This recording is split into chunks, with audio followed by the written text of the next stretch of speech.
Acara ini dipersembahkan oleh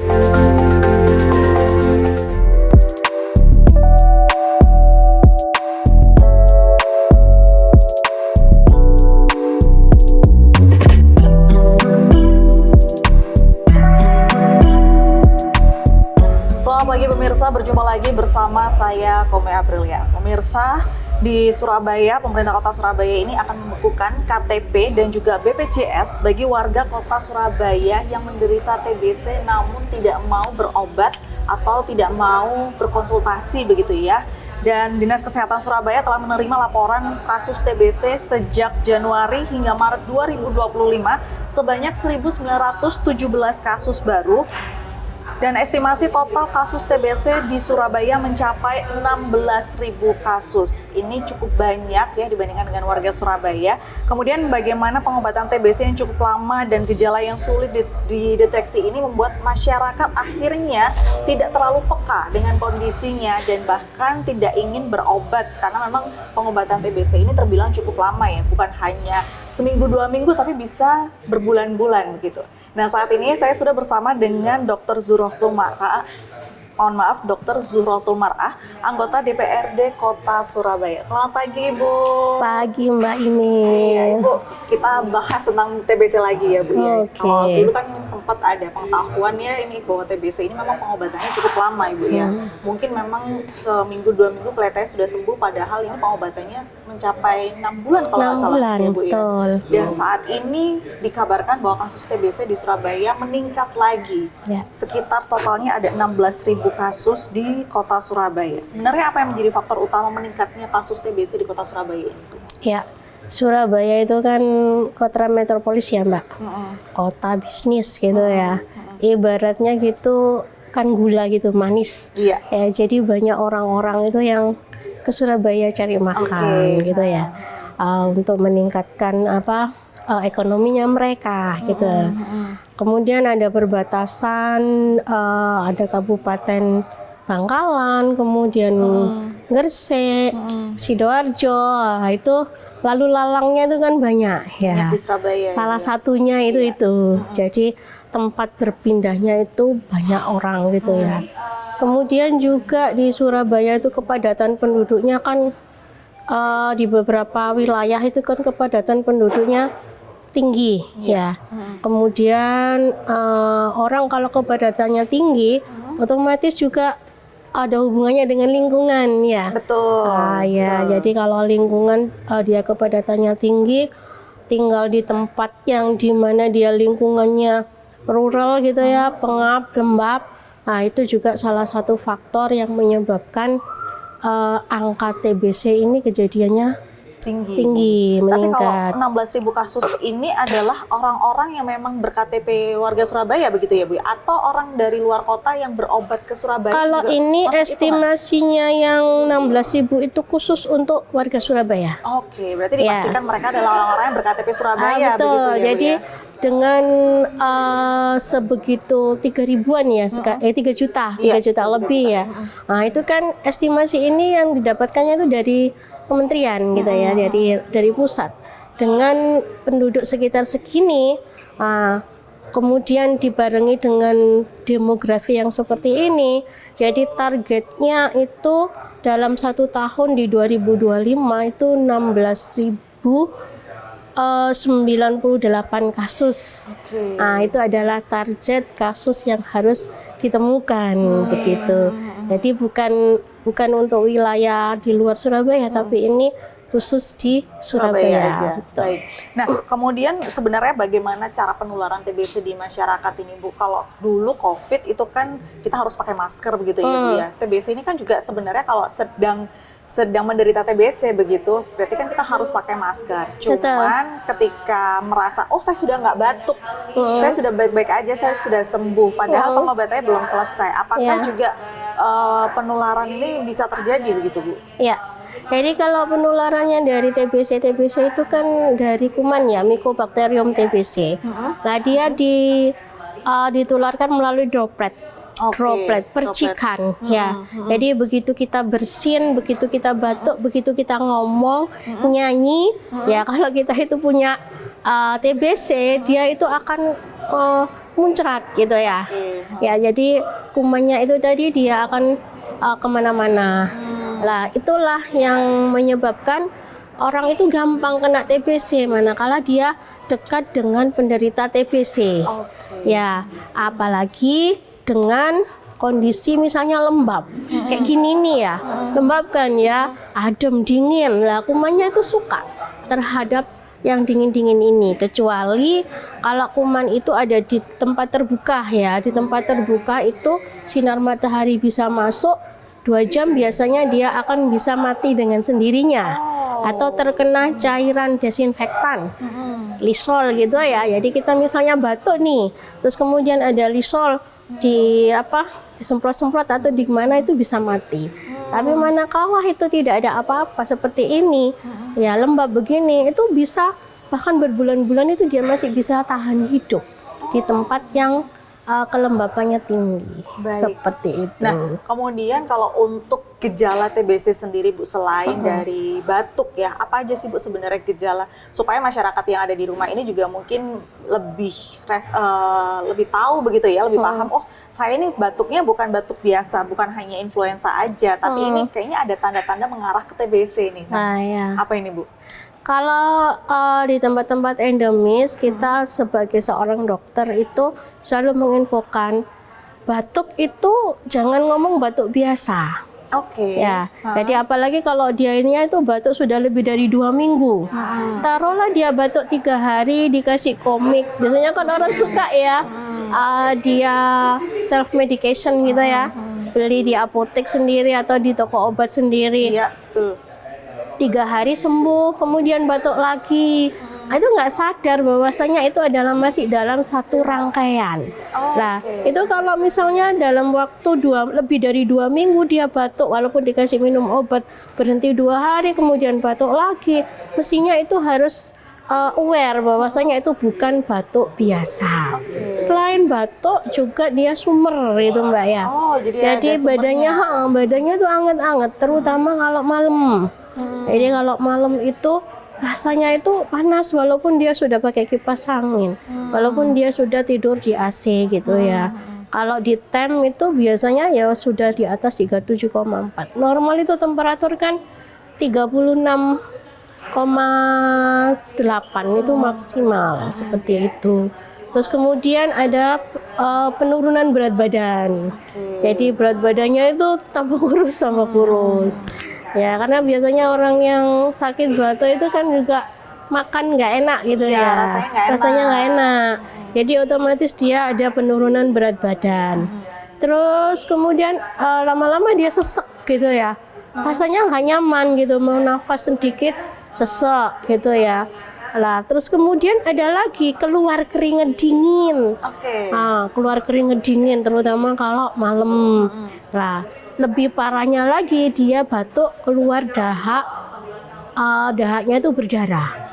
Nah, kalau sudah keluar dahak berdarah, darahnya darah segar, itu berarti sudah ada pecahnya pembuluh darah yang ada di paru-paru, bronkusnya itu udah pecah, makanya dia keluar dahak yang ada darahnya seperti itu. Nah, tapi darahnya merah segar, bukan merah hitam.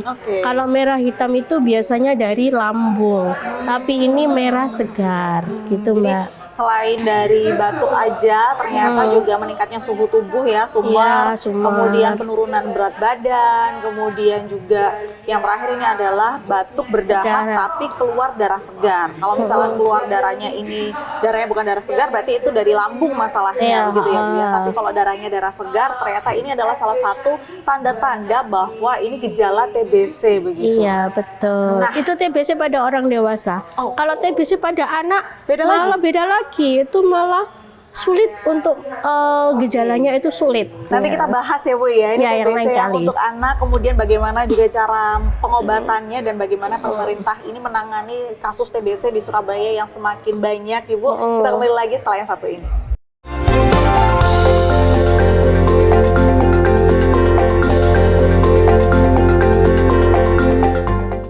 Baik pemirsa, masih bersama saya Komi dan juga Dr. Zuhrotul Mar'ah, dan kita masih bicara tentang TBC. Nah, kalau tadi sempat disinggung bahwa gejala TBC untuk anak-anak ini ternyata berbeda dengan TBC dewasa begitu, dan anak-anak cenderung lebih sulit terdeteksi. Ini sulit terdeteksinya di bagian yang seperti apa ini Bu maksudnya Bu? Ya, anak-anak itu kan kadang nggak bisa ngeluh ya Mbak. Iya. Ya. Jadi kalau kita melihat TBC pada anak itu dilihat dari dia penurunan berat badannya yang susah tambah. Oke. Nah, ya kalau misalnya ada anak yang kok berat badannya ini nggak nambah-nambah. Nah, Padahal kalau anak-anak ini kan masa pertumbuhan iya, harusnya masa pertumbuhan nambah cepet begitu gitu Bu, ya. Iya. Lah itu kemudian harus dianamnesa lagi. Kira-kira dalam satu rumah itu ada nggak yang batuk-batuk? Jangan ngomong ada yang kena TBC, mesti orang itu nggak akan mengaku. Oke. Tapi ditanya Ada yang dia batuk apa enggak, seperti itu. Terus sumber ya. Jadi biasanya anak-anak itu juga sumar ya, seperti itu. Dan kadang-kadang orang tua itu nggak care kalau berat badan anaknya itu nggak nambah-nambah. Jadi kadang anak-anak itu tidak ada yang namanya batuk. Ya, Oke. tapi berat badannya itu nggak bisa nambah. Kemudian ada benjolan di leher. Oh, di leher. Ada di leher. Itu biasanya ada seperti itu. Oke. Jadi kalau untuk TBC anak-anak ini malah relatif mereka jarang batuk begitu Jarang ya, Pak? batuk, Jarang iya. batuk, tapi ternyata pemirsa, jadi untuk TBC anak-anak ya, ini khusus untuk anak-anak, mereka Itu ini lebih sulit. justru jarang batuk, tapi berat badannya sulit bertambah. Nah, padahal untuk anak-anak, karena mereka ini adalah masa pertumbuhan, harusnya berat badannya selalu bertambah minimal 1 bulan sekali. Itu kan pasti ada posyandu Ada begitu ya, Bu ya. Dan Makanya ini harus penting ada- itu ikut posyandu ya. harus ada pertambahan berat badan. Terus Mungkin sumber ya Mbak. sumber ya, ada panasnya juga. Ada Nah, kalau sumber. untuk sesak nafas kadang-kadang anak-anak nggak tahu ya Bu ya. Apakah kayaknya Kalau udah sesak nafas itu berarti udah nemen itu Mbak. udah parah begitu ya, udah Bu ya? parah. Jantungnya. Baik. Nah, kalau langkah-langkah dari pemerintah sendiri Bu, seperti yang sudah saya ulas di awal tadi bahwa pemerintah Kota Surabaya ini mengeluarkan perwali begitu ya untuk para masyarakat Surabaya yang tidak mau berobat, tidak mau mengobati TBC-nya, maka KTP dan juga BPJS-nya akan dinonaktifkan atau diblokir sementara sampai pasien ini mau berobat begitu. Ini Sampai gimana? sadar. Sampai sadar gitu ya, Bu, ya. Baik. Kemudian ini gimana Bu langkah dari pemerintah untuk menanggulangi TBC sendiri? Iya. Sebenarnya pemerintah kota itu sudah ada ya dinas kesehatan. Ya di situ tuh kan ada yang mengampu dengan penyakit menular. Salah satunya TBC itu tadi. Terus kemudian ada kerjasama kan, ada kerjasama pentahelik. Jadi ada kecamatan, kelurahan, kader, babinsa, ya. Terus kemudian ada peer group komunikasi gitu ya, ada peer group sendiri, ya. Lah itu sering ya sosialisasi tentang TB, ya.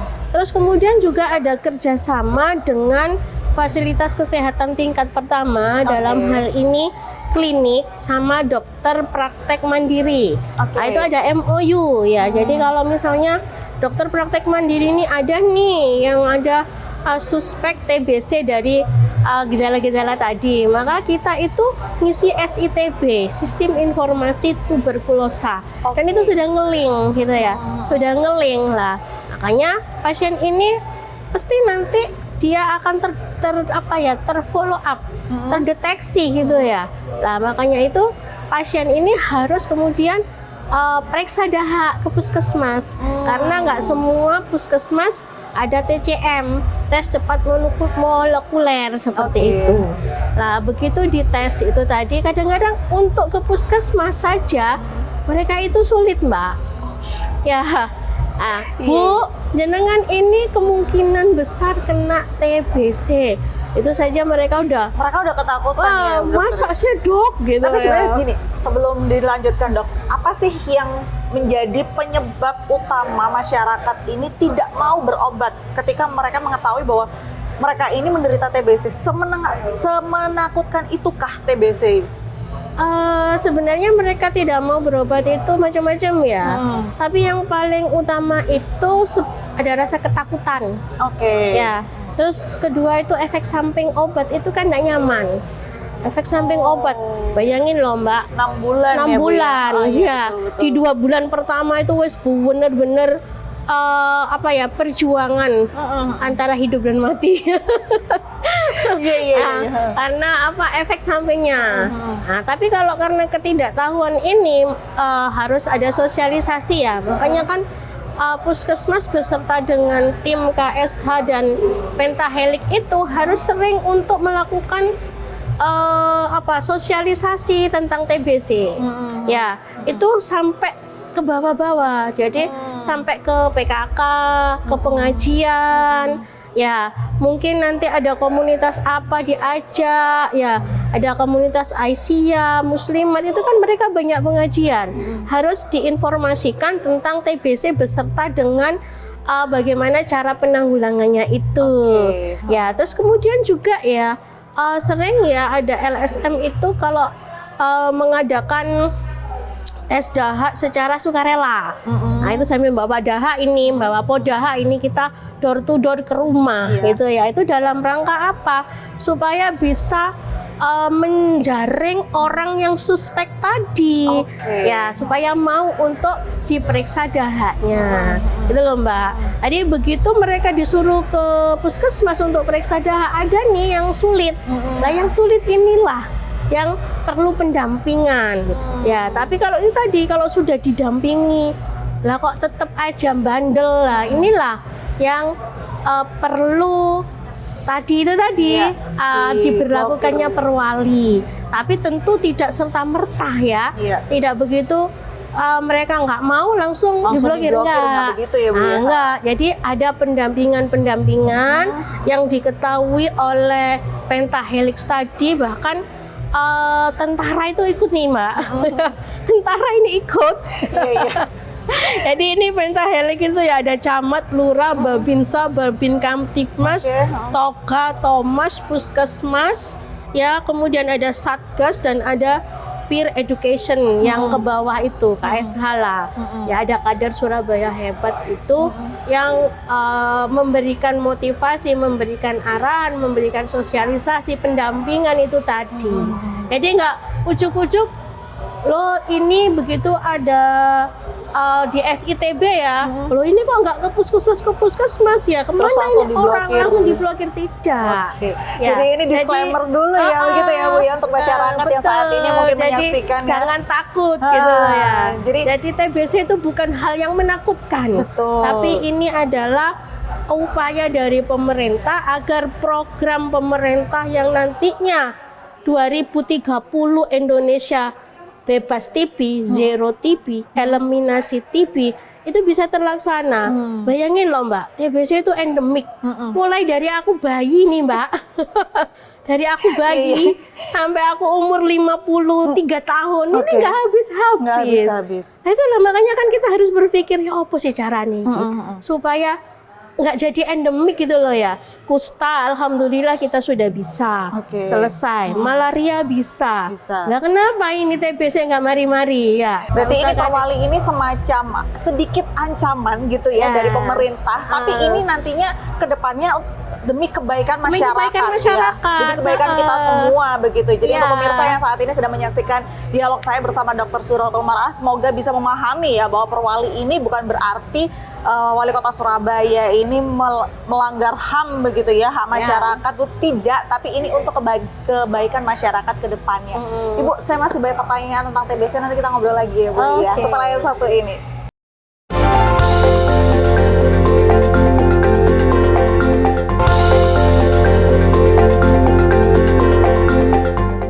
Baik pemirsa, masih bersama saya dan juga Dr. Suratul Mar'ah, dan kita masih bicara tentang TBC. Kalau tadi saya sudah menyinggung tentang perwali tahun 2024 yang akan segera diberlakukan mulai dari Mei 2025. Jadi selama 1 tahun ini perwali ini masih disosialisasikan kepada masyarakat supaya masyarakat khususnya bagi para penderita TBC ini mau berobat sampai sembuh.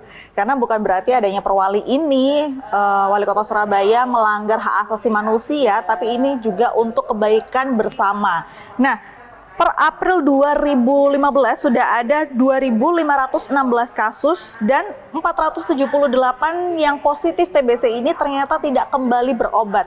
Padahal 478 orang yang tidak kembali berobat ini juga akan punya apa Bu ya namanya ya, akan menularkan begitu ya Bu ya, akan mempunyai peluang untuk menularkan TBC lebih banyak lagi. Kalau tadi di Maret 1917, sekarang di April 2.500, berarti dalam 1 bulan sudah ada peningkatan 500 pasien yang positif TBC. Apa jadinya kalau 478 orang ini nanti tidak kembali berobat lagi? Gimana ini? Gimana Bu? Ya, makanya TBC tadi kan penularannya tuh gampang banget ya, droplet gitu ya. Betul. Apalagi kalau mereka itu tidak diobati secara tuntas ya. Lah yang tidak kembali berobat itu bisa jadi dia mengalami hal yang kayaknya mereka tuh udah sembuh, udah menganggap sembuh. Jadi pengobatan TBC itu kan 6 bulan ya Mbak, minimal 6 bulan, ada yang 8 bulan. Itu yang nggak RO ya. Untuk yang resisten obat itu lebih lama lagi. Ada yang sampai 18 bulan gitu ya.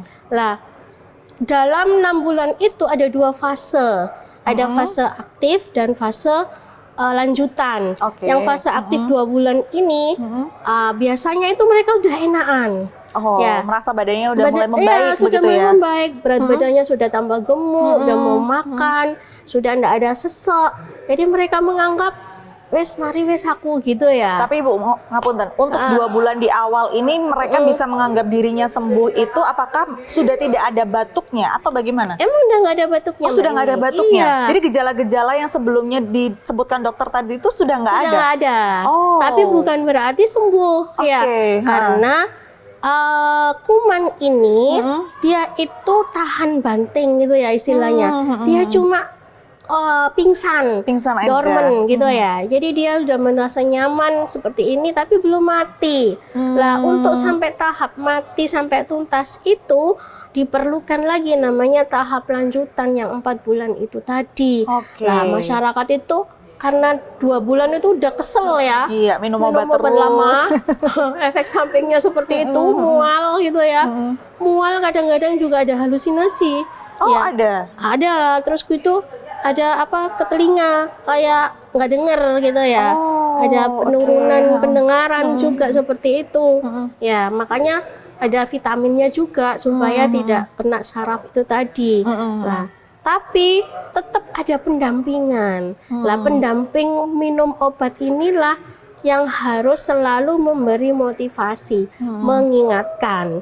Lah kalau pendampingnya ini dari orang terdekat, dari anaknya atau pasangannya atau pemuka agama yang tokoh masyarakat yang disegani tapi manakala pendampingannya itu rodon delewer titik obat itu kadang nggak diminum.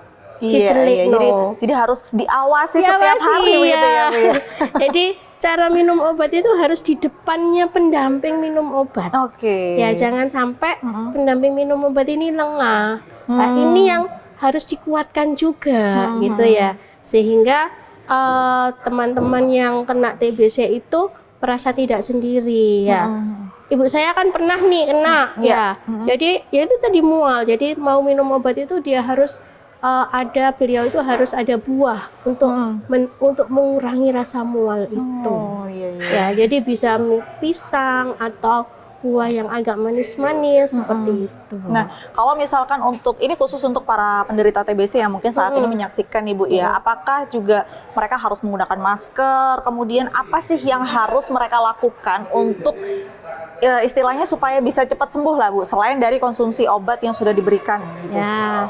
Ya tentunya untuk kita semua ya, tidak hanya orang yang kena TBC, terutama yang kena TBC memang harus pakai masker. Ya, harus pakai masker. Terus kemudian untuk orang-orang terdekatnya itu juga harus pakai masker. Ya, untuk orang-orang yang mempunyai penyakit penurunan kekebalan, misalnya kanker, HIV, kemudian diabetes, itu harus pakai masker kalau menghadiri pertemuan yang banyak orang. Jadi meskipun dia tidak TBC ya Bu, disarankan untuk pakai masker. Makanya COVID kemarin itu hikmahnya adalah kalau kita pakai masker itu biasa, Iya, betul. hal yang biasa seperti itu. Jadi disarankan seperti itu. Jadi untuk orang-orang yang dengan penyakit menurunkan ketahanan imunitasnya berkurang, yang seperti tadi diabetes mellitus, kanker, HIV, sebaiknya kalau keluar pakai masker. Nah, kemudian ada cara batuk nih ya. Cara batuk itu jangan kemudian batuk malah di depan orang. Jadi batuk atau bersin itu harus, kalau misalnya nggak ada apa itu tisu ya itu harus gini. Ya, jangan kemudian begini. Kalau begini ini kalau kita misalnya jabat tangan, lah kan akhirnya menularkan virus ya, Bu ya. Tapi kalau gini nggak mungkin kan orang itu akan nepuk orang di sini. Nah, ini adalah cara batuk atau bersin seperti itu. Nah, kalau dia pakai kalau dia pakai tisunya itu harus sekali buang. Jangan kemudian dibolak-balik. Kita nggak bingung sendiri nanti. Seperti itu. Terus dibiasakan cuci tangan. Jadi kalau mau makan mau apa pakai cuci tangan dulu. Iya. Kemudian seperti untuk rumah juga tadi kan sempat disinggung ya Bu ya, bahwa kondisi rumah juga nggak boleh lembab. Jangan lembab begitu. Betul. Nah, jadi ventilasinya itu harus bagus. Kalau misalnya rumah kita nih dempet-dempetan gimana? Pakai atapnya itu ada kacanya. Supaya ada sinar matahari yang masuk. Biar kuman TB-nya itu mati gitu ya. Kalau dia ada, kalau kita batuk kemudian nempel-nempel di meja-meja, itu kalau dia lembab dia bakal berbulan-bulan masih ada di situ. Tapi kalau misalnya dia kena sinar matahari 2 jam sampai 4 jam dia udah mati. Ya, dengan panas seperti itu tadi. Baik, Bu. Ya. Terakhir ini terus, apa ya? Makanya. Makanya makanya gimana Bu makannya? Makanya itu harus gizi seimbang ya. Jadi jangan makan kemudian hanya karbohidrat sama ikan lauk, protein. Tapi harus ada gizi seimbang, harus ada sayur, buah sebagai mineral, vitamin, mineral itu harus ada karena vitamin dan mineral ini adalah pembentuk imunitas kita. Ya, kalau protein itu kan untuk mengganti sel-sel yang rusak. Nah, kalau karbohidrat itu kan energi kita ya. Tapi kalau untuk membentuk kekebalan tubuh itu dari vitamin dan mineral. Jangan lupa air. Minum Aku ngomong air putih dipikir susu ya. Jadi saya ngomongnya air mineral, air minum.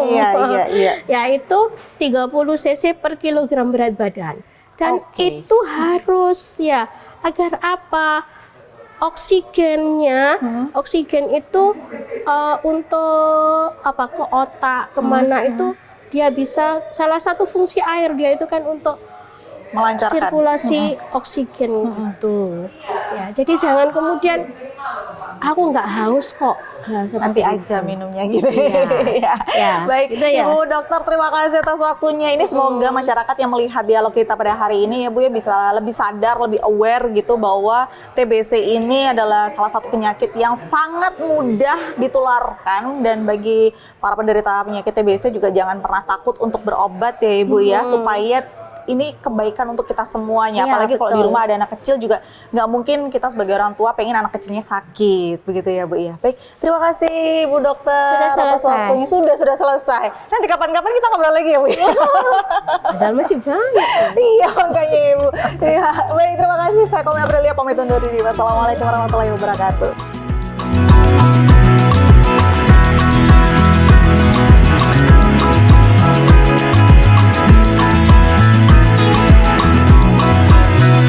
Acara ini dipersembahkan oleh